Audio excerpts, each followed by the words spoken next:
Hi guys, this is Bell Channel 2018 and welcome back to my vlog. Nasulat sa isang page na kamakailan ang tungkol sa actress na on the rocks ang relasyon sa jowang foreigner na hindi muna pinangalanan. Nabanggit sa isang page na ito na naaamoy ng netizen na hiwalay na si Maymay Entrata sa kanyang Canadian boyfriend. Kasi nga hindi naman nagsasalita ang singer at higit sa lahat ay okay naman sila ni Aaron Haskell.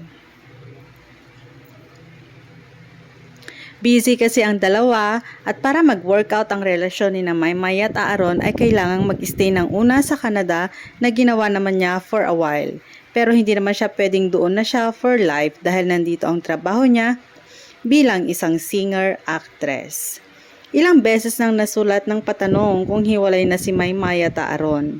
Bagay na walang sagot na makuha kaya marahil ay nilagyan na nila ng tuldok dahil hindi na nila pina-follow ang isa't isa sa IG account bilang patunay na hiwalay o hindi na sila okay.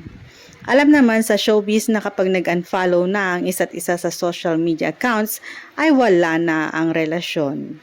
Anyway, abala naman si Maymay sa bago niyang single under Star Music.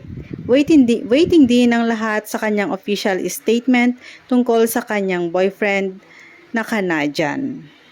Thanks guys for watching and God bless everyone.